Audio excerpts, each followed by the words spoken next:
उगते सूरुजवाया जोर भइले हे जी।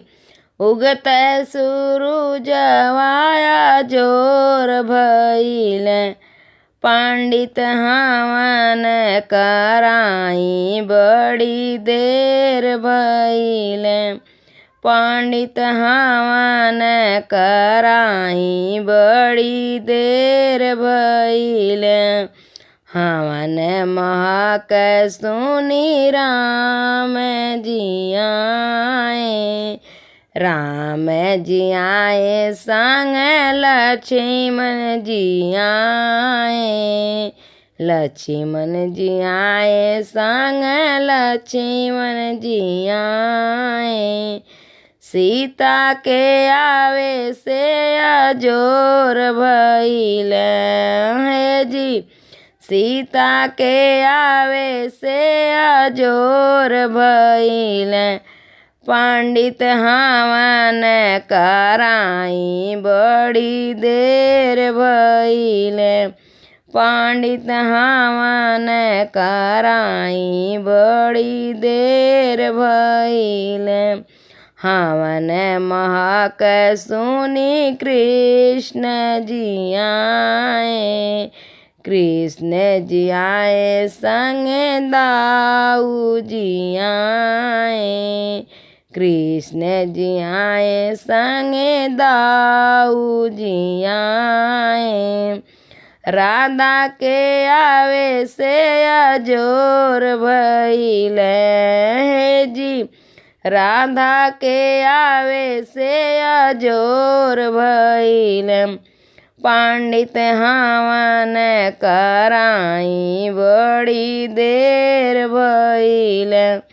पंडित हवन कराई बड़ी देर भइले। हवन के महक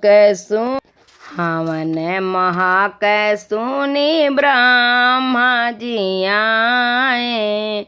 ब्रह्मा जी आए संग विष्णु जी आए।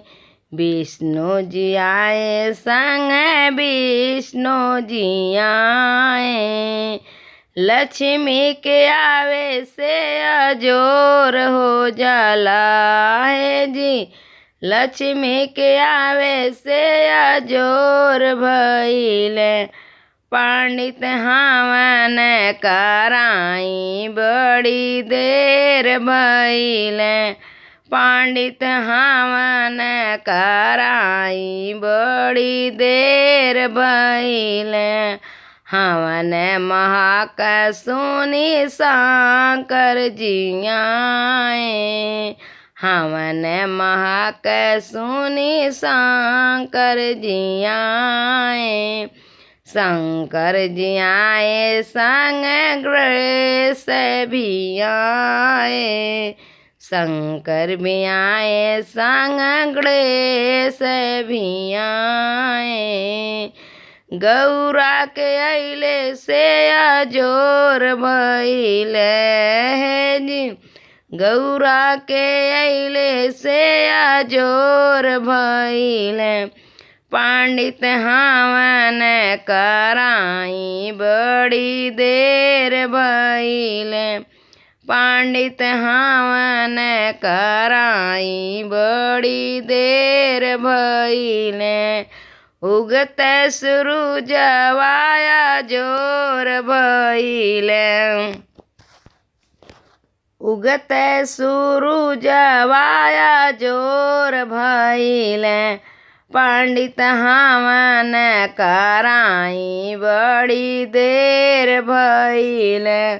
पंडित हवन कराई बड़ी देर भइले।